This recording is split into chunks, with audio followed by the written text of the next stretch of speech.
লাখ ল'ৰা ছোৱালীক আত্মনিৰ্ভৰ অসম আঁচনিৰ জৰিয়তে অনুমোদন আৰু কেন্দ্ৰীয় চৰকাৰৰ বিভিন্ন পদত নিযুক্তি যোৱা 3টা বছৰ আৰু আহিবলগীয়া 1.5টা বছৰত আমাৰ অসমত 5 লাখ ল'ৰা ছোৱালীয়ে কৰ্মসংস্থাপন লাভ কৰিব।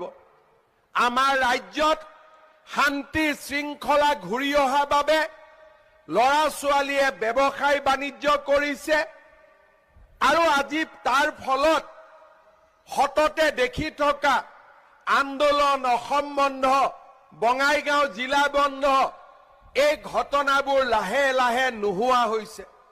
আমি কাকো কোৱা নাই, আমি কাকো দাবী ধমকিও দিয়া নাই যে আপোনালোকে আন্দোলন নকৰিব, কিন্তু ল'ৰা ছোৱালীৰ আন্দোলন কৰাৰ সময় নাই।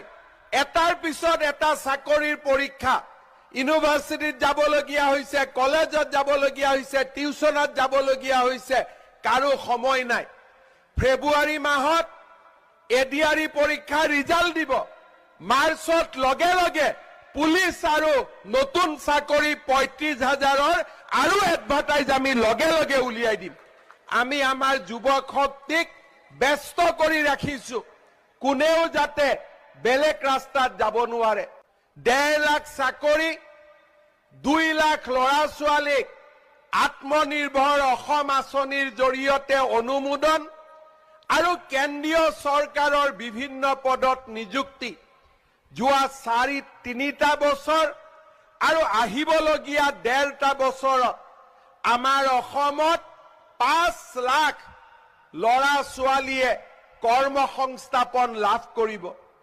আমাৰ ৰাজ্যত শান্তি শৃংখলা ঘূৰি অহাৰ বাবে ল'ৰা ছোৱালীয়ে ব্যৱসায় বাণিজ্য কৰিছে আৰু আজি তাৰ ফলত হততে দেখি থকা আন্দোলন অসম বন্ধ বঙাইগাঁও জিলা বন্ধ এই ঘটনাবোৰ লাহে লাহে নোহোৱা হৈছে।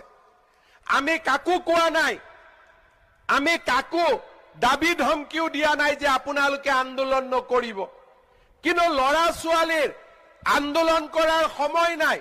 এটাৰ পিছত এটা চাকৰিৰ পৰীক্ষা, ইউনিভাৰ্চিটিত যাবলগীয়া হৈছে, কলেজত যাবলগীয়া হৈছে, টিউচনত যাবলগীয়া হৈছে, কাৰো সময় নাই। ফেব্ৰুৱাৰী মাহত এডিআৰই পৰীক্ষাৰ ৰিজাল্ট দিব, মাৰ্চত লগে লগে পুলিচ আৰু নতুন চাকৰি 35,000ৰ আৰু এডভাৰটাইজ আমি লগে লগে উলিয়াই দিম। আমি আমাৰ যুৱক শক্তিক ব্যস্ত কৰি ৰাখিছো, কোনেও যাতে বেলেগ ৰাস্তাত যাব নোৱাৰে। 1.5 লাখ চাকৰি, 2 লাখ ল'ৰা ছোৱালীক আত্মনিৰ্ভৰ অসম আঁচনিৰ জৰিয়তে অনুমোদন আৰু কেন্দ্ৰীয় চৰকাৰৰ বিভিন্ন পদত নিযুক্তি যোৱা 3টা বছৰ আৰু আহিবলগীয়া 1.5টা বছৰত আমাৰ অসমত 5 লাখ ল'ৰা ছোৱালীয়ে কৰ্মসংস্থাপন লাভ কৰিব। আমাৰ ৰাজ্যত শান্তি শৃংখলা ঘূৰি অহাৰ বাবে ল'ৰা ছোৱালীয়ে ব্যৱসায় বাণিজ্য কৰিছে আৰু আজি তাৰ ফলত হততে দেখি থকা আন্দোলন অসম বন্ধ বঙাইগাঁও জিলা বন্ধ এই ঘটনাবোৰ লাহে লাহে নোহোৱা হৈছে।